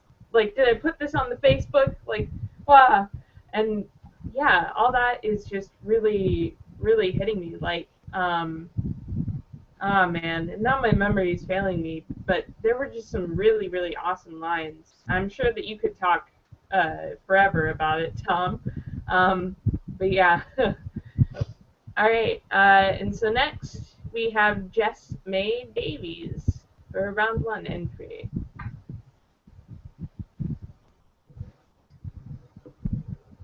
All the lights came on. Electricity sang in the ceiling chambers of street lamps, and we counted their sunflower heads as they lit up. Or we would have done. But they had all bloomed into beaming glass at once, and it became impossible to know where it had started, and it is that simple, really. We don't know when or how it started, but we blinked back at the bulbs and watched urban amber scream through us, and it was so loud. Echoed with open-ended secrets that didn't have to end, and so instead we carried on underneath those orange starlights. Reminiscence forged itself deep at my side, happy to touch in memories in which you carry me through custard factories, which have become safe houses in between my nightmares and dreams. Stopping only to pour more ink into my bones so that when the pencils run out, I can still write. And I write about you. With dedication between the steeples of churches we made between our palms, architecture in the frames of our bodies, we moved closer together. Nudity with you never felt like being stripped down, but rather being built up. Blueprints that have learned to walk a little taller since we learned how to harmonize with the rise and fall of distance that fluctuates between us. No longer fierce little hearts that purge their best kept colors in the dark. We just burn. Yeah, and that is Jess May Davies. I really, really like how in that poem she used imagery from architecture, actually. She used a lot of architecture language. Like, fun fact, I used to be such an architecture nerd. Like, oh man, flying buttresses and blueprints and all that jazz. Like, that was my life when I was, like, a small child at the age of 6. So yeah, I really, really liked, just hearing all of that. I think for me it would be the at the very beginning she mixed some nature language in amongst urban language, which was an interesting combination of things. But I think her line, was it Urban Amber raced through us and it was so loud, which is just I don't know. I don't know why I really like that line, but it's just such an interesting turn of phrase for it. It's great. Yeah, I feel that. Oh man. But anyway, next one, we've got Kieran Hodges sixth round entry, which is so good. My name is Kieran Hodgers. I'm a white poet, and I refuse to remain silent while this world kills black citizens. I go out to be angry. I'd like to open up my poem with a quote from Alicia Harris' poem called Candlelight in the Morning After. It's one line. You believe in God, but you do bad things. My mother gave me this habit of blessing myself when a siren passed. God forbid we are reminded it be for someone you know. When I moved to the city, I stopped. The app seemed teased too often, but I remained looking. They passed, did not stop at my door. America, 2006, a white police officer will kill a black citizen at least twice a week for the next 6 years. So when my friend's mother heard sirens, it must have been a most familiar sound. Police are trained to defend and protect, but I see little threat in the suspected theft of missing cigarettes with backs turned, hands erect. Cadets just forget under pressure, you see. So the people fell to their knees in protest. It was, after all, the most violent thing they could do, because history will not be settled in handshakes. Instead, arms wave like they were the lamb's blood above the door. A white flag to mean peace, but if this is no war, then why there are other bodies? Ever since Roman hands held Bethlehem soil, have they known how to work the land? They took his crucified effigy and changed it pale down the centuries from a racial pedigree, rewriting him a refugee in retrospect. It carves from the native rude new weaponry, puts prisons in prayer, and replaces the crucifix for a crosshair. Had Mike Brown been Michael White, he might know a judge and not St. Peter, but cops like that have always pulled triggers on bodies like him. More than once is more than chance. It's a habit that dies harder than people do. Change is violent, expensive, and unpopular. But we are allowing the rug lifted and the dirt swept under. Another siren sounds, and I wonder if his mother has blessed herself since. Yeah, just Kieran Hodgers, like he just pinned down the whole situation just wonderfully. Like the line, "If this isn't a war, why are there bodies?" That like sends a chill through my spine every single time I hear it. It's so good. Kieran, good job. Anyway, next up is Lindsay. Lindsay Aaron. Hello, my name is Lindsay Aaron, and this is my second entry in the Pangea Poetry Slam of 2015. Thank you to everyone that liked my previous entry, Dissection. That means a lot to me. And I'm now in the top 10 as of the second week, which is crazy, because everyone in this competition deserves to be in the top 10, in my opinion. Just top 45, can that be a thing? We're all winners. I guess we all are technically winners, since it's not even really a competition. But just, yeah, I'm gonna start thinking of things, and then you aren't gonna hear my poem. Oh, and before I forget, a special shout out to Daisy, because Daisy's amazing. Yeah. So this poem was previously on my YouTube channel, but I decided to re-record it and use it for the slam because I wasn't happy with how it was, and so you can't find the other version. And it's called "Drinking a Little Whiskey at Night Could Help Relieve Cold Symptoms," and I hope you enjoy.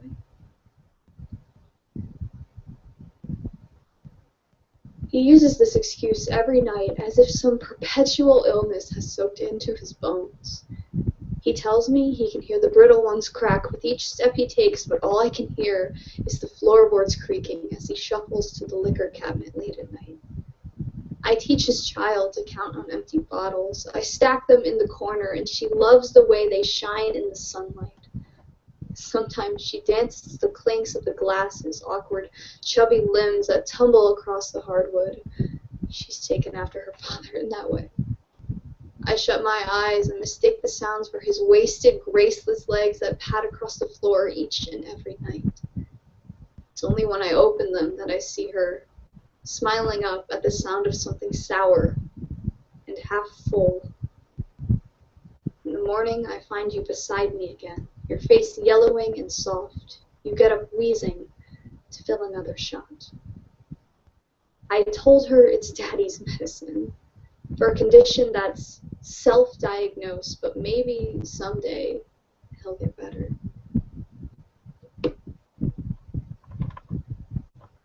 And that is everybody. Wow. So yeah. Like, holy crap. What talent. Like, oh man. I've got ways to catch up. What were you saying, Sean? Nothing. Skill-wise, I've got ways to catch up. Alright. Yeah. Okay, Man. guys, I think I go now. Yeah? Alright. Yeah, I've got school tomorrow. Yeah. Alright. Well, it was lovely to see you, and yeah, we love you and all that wonderful, wonderful things. Yay, you I did love good. you also. Thank you for this amazing day. And it was lovely meeting all of you. And congratulations on the win, Archer, as well. Yeah, congratulations. Thank you. Alright, bye. Take care. Archer. Farewell.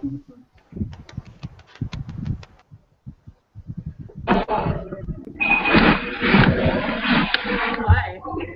Hello, Carl. Hello. Ooh, things just got really loud over on your end. Wow. Woo. And now they've stopped. It's my Oh, and now they're back.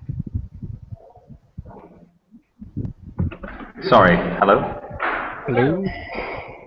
Hello. Hello.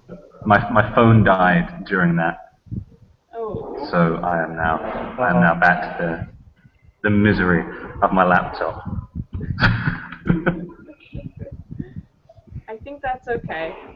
I think that's okay too. I won't do much talking.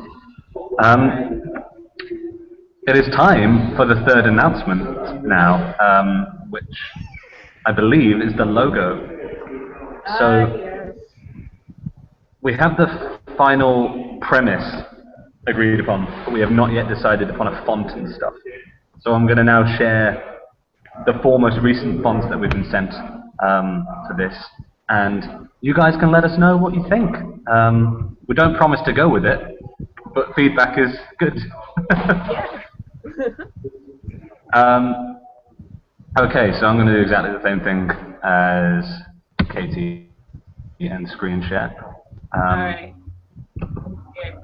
So, Do I need to put you up on screen share? I think I do. I think I just have. Present to everyone. Yep. Okay. You're on, Kyle. Can people see? Well, I mean, you're presenting to everyone, so we're all just seeing you, I think. Yeah. Can you see the thing I'm looking at, yeah? No. No. Why? Why would you not? Oh, hang on. Have you turned off my screen share, Katie? No. Well, it just kind of turned itself off. But I've turned it Oh, back what you do? on. Oh, this is because you've been messing with it. I was doing it myself. Oh, something weird's happened. Can you see it now? No. Ah. What is going on? Are you sure? I'm very sure. I I'll cannot. just stay here for like 20 seconds. Will it work? It might. I don't know if it's just being slow to recognize that it's happening. I don't know. I don't know either.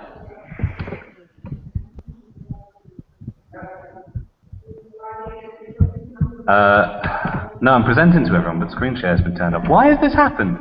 Anyway. I don't know. Can people see it now? No. Here, Still no. Carl, would you like me to do that? You can. You haven't got all four though. You've only got one of them. Well, then send me all four. Are you sure you can't see it? I'm very, very sure. We're very sure, Carl. Yes. Oh, wait, we can see it. We can see it. Oh, no. You have been able to see it the whole time. It's just been really super slow. Huh. No, I can't see anything. Maybe we'll see that now. I can't either. I mean, I can. But what is up? Ooh. Can people see it or not? No, Carl, as we've been saying. Oh! Katie said she could. Look at that! Oh! There we go. I've changed nothing. Google hates you, Carl. That's what it is. Google just despises me. Okay, so this is logo option number 1. Don't know what people are thinking about it. But yeah, so we're kind of going for this globe / Pangea / writing-y feel to the whole thing. Nobody knows, or hardly anyone recognizes. Yeah, go on. I've actually made that logo before. Yeah. I've made that kind of thing What, before. sorry? Yes. This is amusing. Just give me a second. I'll show it to you. No, I mean, it's good because I guess I'm being narcissistic when I'm saying good because I made something similar to that, but yeah. Let me just no share worries. it with you. Go on, try to make it less famous than ours. So option 2 is this. I don't know how long it will take for that to sync up with you guys. So the background color is different. The background color can change, but there's a different font style. Can people see that yet? Oh yeah. Yeah. Yeah. Okay. I do. All right. Next up is option number 3. Don't know if people can see that. So this is a bit of a skinnier font.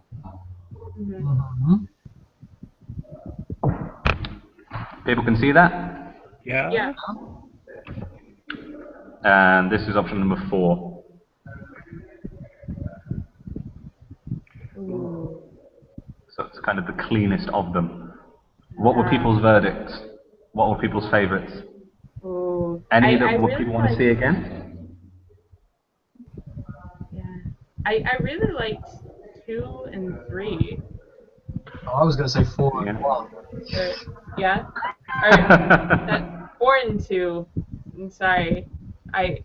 Yeah, but I really like that one, and I like the 4th one.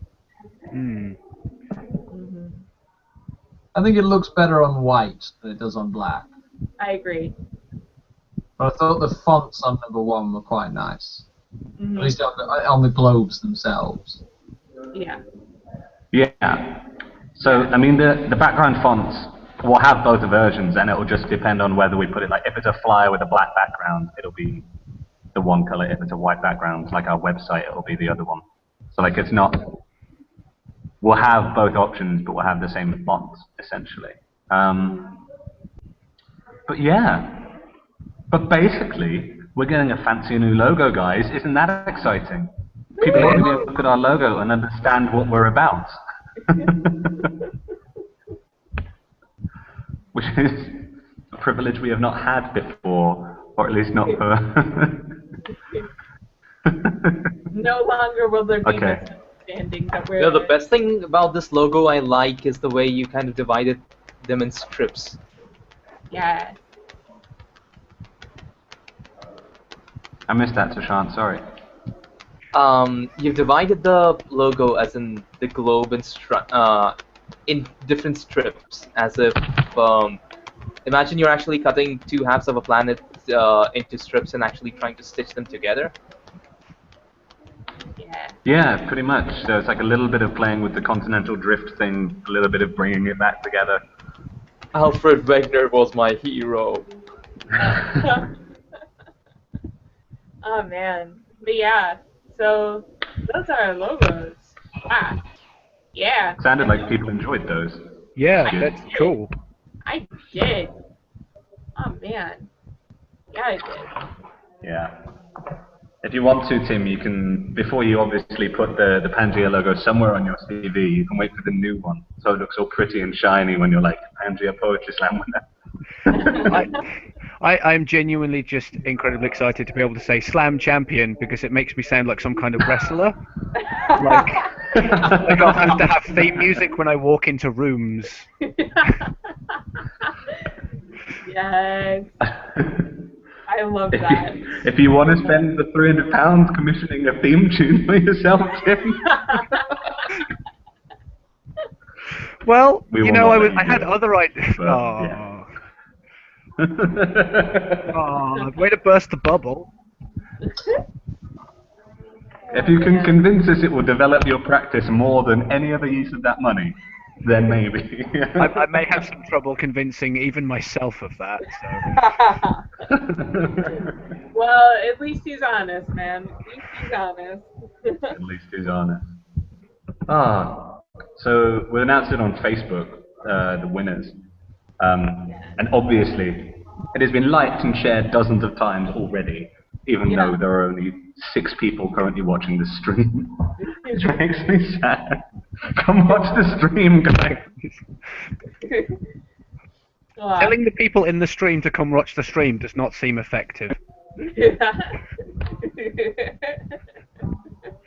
I raged at the laptop so hard it just cut me off. It was done. The laptop was just not in the mood. No, it was not. Not for that level of emotion. It's very tired and old.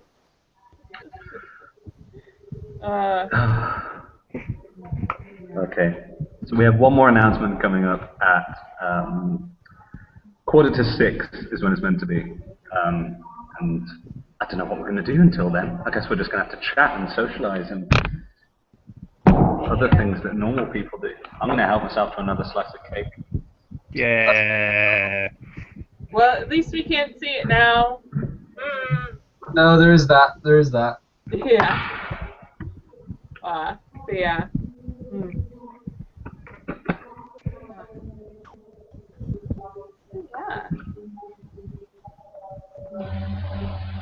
So, Carl, I'm gonna mute you. I'm gonna mute you because you're being very, or the area around you is very loud. Oh, stop you! Stop it! Stop it now! He's a horrible, horrible man. Worse. Mute. Alright, good. It looks so strange from our perspective because it says Pangea Poetry muted Pangea Poetry. Yeah. Now you're just self-censoring, Katie. I mean, it's not healthy. I mean, hey, sometimes you just gotta... One side just cannot be addressed because they're eating cake. And because where they are is loud. No, there is that. There is that. Mm-hmm. Gotta make your sacrifices. So, yeah. Jessica's poem from round 1 is fantastic, isn't it? I'll just put that out there. Yeah. Yeah. She's got a clever use of rhyme in that poem. Yeah. Plays on the presence of the rhyme a couple of times, which is quite nice. Going through the thing of I can't remember quite what it is, but a series of rhymes and benign and malignant. Nothing rhymes with that. And then I think it's cat, bat, sat, back to simpler times. So it's just very clever. Yeah. Oh man. Wow. Yeah. I don't know. I mean, I think what I like a lot about... No. I'm going to reframe that. So, how do y'all think having the poetry slam take place on the internet just makes the whole poetry slam experience different? as opposed to like, you know, doing your regular physical slam where there's structure and, you know, you have to keep to like 3 minutes and you have to be there on time to sign up and that sort of thing. It's definitely a more low pressure environment, especially because if you're filming a video and you really screw up, you can stop and just refilm it again and not post the screw up. So I think which probably makes it very accessible, because you don't have that pressure of, oh, well, I've got to be really good at precisely one time and I have to go to an intimidating place with an intimidating audience. Like it probably makes it very accessible. And, you know, the freedom to figure out how you're going to do it and give it a couple of shots before you submit, I think, is a thing you can't really do in a live situation. Mm-hmm. Yeah. Solid. Yeah. Yeah. So some thoughts. I don't know if I have anything more to trail off into. Otherwise, I'll just ramble.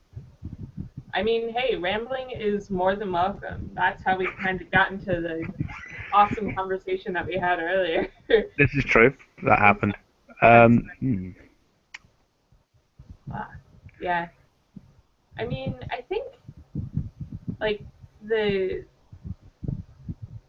live thing is kind of interesting, in that, you know, in the physical slam, it almost relies on that aspect, and here it doesn't, but it also kind of does, because when we do these hangouts and we occasionally share poetry from time to time, so the live element is still there, but it isn't always there.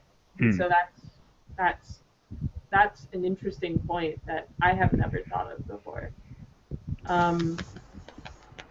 Not to mention you can actually rewatch on the internet compared to live performances. Yes. That's huge, actually. You can sit there and watch something a couple of times. If you miss something, you can go back and go, wait, what did they say? Which does actually make quite a difference, because, as we were saying earlier, with the 3 minutes, so many people go so quickly and try and cram so much in that you can miss a lot. And also because you've only got the one try to do it live, the central image that you pick and things like that has to be quite strong, just so people can follow your poem. But if it's online and they can pause it and rewatch it, you can play around with much more subtlety, because it won't be lost on people.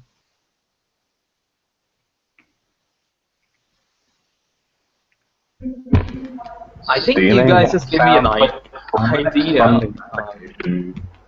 Sorry, like 2 people talking at once. What happened? Sean, what were you saying? No, he can finish first, then I'll do it. Somebody say something. Okay, fine, I'll do it. Yeah, go on.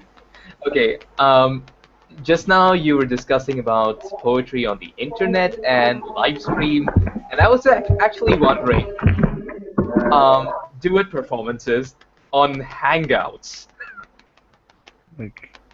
I mean, maybe it might not have the kind of the same beat as, you know, physical, being physically at a place. You realise that that's the plan that you've got for the open mics again. That is? Yeah, I was going to say, is that not the format for the open mic thing? Is it'll be just through one of these? Yep. Duet performances on Hangouts? Yeah. Yeah. Essentially, yeah.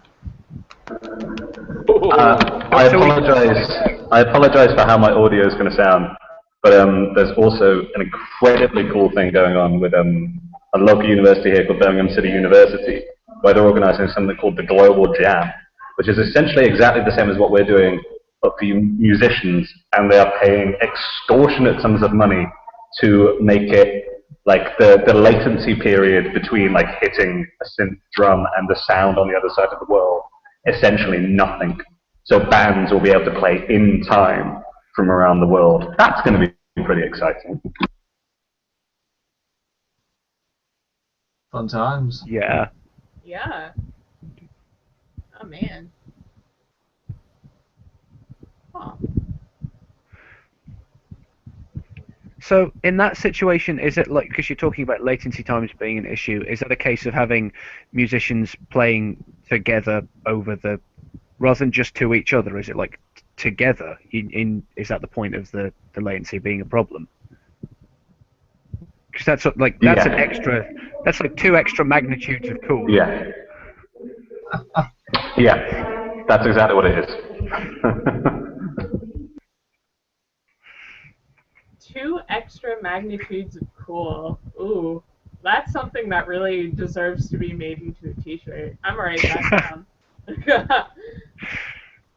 2 magnitudes. Of cool. I'm just trying to think about how would one organize? You know, what's the unit of coolness? Oh man. International unit of cool. An ice cube. Now, is that an ice cube as in, like, a cube of ice, or is it Ice Cube, the dude? Oh man, now you're asking the pressing questions now. This is the most important question that faces society today, I feel. Bearing in mind, we could also just go a bit more basic and go to like a meta-Kelvin or something. A meta. That would work. It would. It would. I've no idea how, because like I said, I'm not much of a science and maths girl. But Okay, the Kelvin is like the measurement of temperature. Yeah. So if we have a meta-Kelvin, 0 Kelvin, above the material world, but temperature, I like it. I'm making I like that thing. too. This is it now. This is how we measure coolness. Oh, yeah, I like that. Okay. I hate everything that is currently happening. I hate it all. Why, Carl? What's wrong with you? I really like it. I just watched a live viewer stop viewing because he said meta-Kelvin.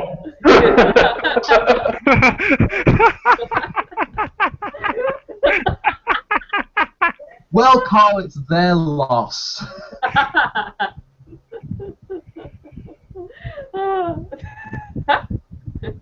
That's, yeah. Now I just kind of want to use meta-Kelvin all the time, just to spite that one viewer. Because I'm a little bit of an asshole like that. But anyway. This is how the Pangea poetry community gets built, one alienated viewer at a time. Oh, gosh. All right. Katie, what have we got planned for announcement number 4? We have several things, don't we? Yeah. Yeah. So, I think Carl just wants to derail this particular conversation. I think he does. Take it out behind the shed, you know, put it away. Put it behind the shed. I think he's just going to shoot it in the open, you know. Let everybody see. Yeah. It's like a duel, almost. Meta-Kelvin versus announcements. Ooh. But anyway, yeah. that sounds like a Tumblr title. Ooh. I like it. I like it.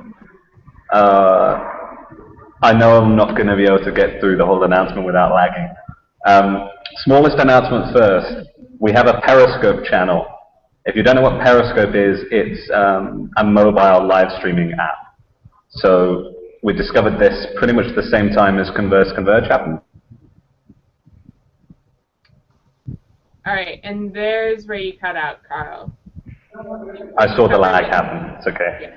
Okay, cool. Yeah, discovered it same time as Converse Converge. It's got really amazing capabilities. We aren't doing anything with it yet. We have ideas. They're not formalized, they're not finalized, but something to do with international live stream mobile poetry. It's going to be fun. You can find the channel already. We're doing occasional things, like we're just testing it out, posting some poetry there. It's going to be cool. You can find it on the App Store. It's linked with your Twitter account, so if you have Twitter, you can get Periscope really easily. Awesome. So, like, get that, follow the thing, and then when stuff does begin to happen, we'll know about it, I guess. Yeah, exactly. Yeah. Yeah, it's still using it in Pangea poetry. It's formatted. Is it formatted like our Twitter is formatted? Probably. It is probably Pangea_poetry. But there's nobody who has an even remotely similar name, so like it will probably just come up. Yeah. So announcement number 2, the map. So for those of you who don't know, we commissioned a website to be built, which was a piece of mapping software essentially, where people could submit events to the site. We had many issues with it. We have somebody who's been working on it for the past week. It is now fixed. That is my pledge. But I've been proved wrong many times before. But what should now be possible is there should now be recurring events. That feature's been enabled. So you can just input an event once, select how often it happens, what day of the week, etc. And it will just stay there. So we're going to be populating that map a lot now ourselves. If you have events, it's now a much more attractive place to advertise them. We're going to be promoting that map more. We're going to be building a lot more. We're going to be advertising it and shouting about it, and it's going to be good. Announcement number 3. This has been slightly tweaked since Casey and I last spoke about it because of an email that I don't know if she's seen yet today, but we have got some money to do this one now, which is great.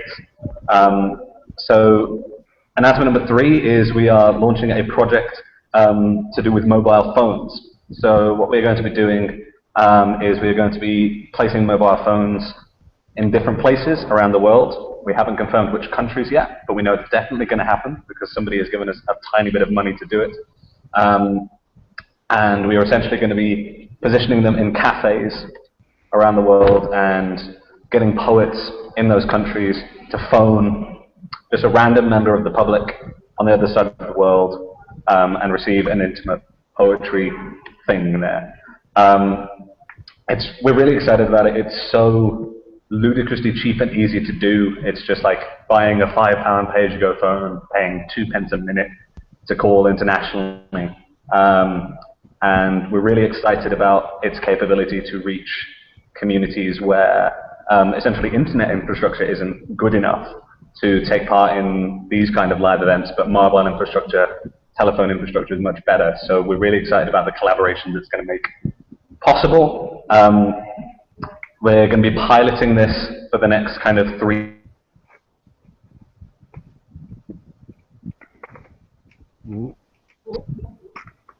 So the lag spike. After the 3 months, we're essentially going to be inviting people to kind of join in with this. So you can say, I really want to take part in this. You can get a phone and you can get a SIM wherever you are in the world. We'll kind of share that network of phone numbers with you, and we'll build it into a timetable, and you'll be able to join in wherever you are in the world. And yeah, and it'll be really fun. Tim Scottson had the first phone, so we're piloting this here in Birmingham. We've put two phones out into the world, and they're being passed between random strangers every day, and they're getting a poem. How was that as an experience, Tim? It was really cool because I have never had a poem like delivered to me while I was sat in my bedroom. That was new and unique. But also like having to pass it on and finding people who will be like excited by that, and then getting to go, well, how was that for you, and share that with people who maybe don't experience poetry all the time is also really cool. And that might be the more exciting thing for me, is to spread the bug. Really, so yeah, it's as a delivery mechanism, it's really interesting and exciting because it's different. But that particular like pilot scheme of sharing things around was fascinating and cool, and yeah, I'm hyped for that. Woo! All right, I'm okay with the edits to what we are going to say. I mean, yeah, because we actively have somebody who's experience this. So yeah, Yeah. that's really really cool that it's working out so well. But I really love the idea because it just really seems so intriguing to me. Like, why haven't we decided to do that earlier? But that seems to be my question, like for a lot of Pangea poetry things, like why didn't somebody else figure this out earlier? That you can do this and you can do it really really well. I don't know. It's just we're it's just such a good idea. It's fun. To be fair, somebody might have done this before. I haven't looked if there's similar projects, but I don't think anyone's doing it internationally in the way that we are. Yeah. No. Oh man. Yeah. So, yeah. I'm excited. If you want more details of that, head on over to pangeapoetry.com. I've had this next to me for the whole time, guys. I had like a whiteboard prepared, like with all of the promotional details on it. Haven't used it for the whole thing, but I'll use it now. Ooh.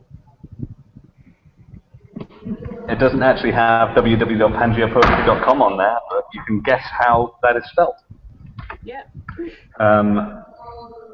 Yeah, so thank you very much, everyone, for joining in. I think, are we wrapping up now, Katie? Or I believe so. let's click stop broadcast and then just hang out, yeah. So thank you very much, everybody who's been watching us live. It's been an absolute delight sharing this afternoon into early evening with you. We'll be posting all of those announcements on Facebook in the next couple of hours if we haven't already. The Slam is not going anywhere. It will be happening again next year. We're going to be running these smaller projects between now and then. Pangea Poetry is going nowhere. We hope you're not going anywhere either. Stick with us. It's going to be a really, really cool year, and I can't wait to do it again next July. Woohoo! Calvin cool?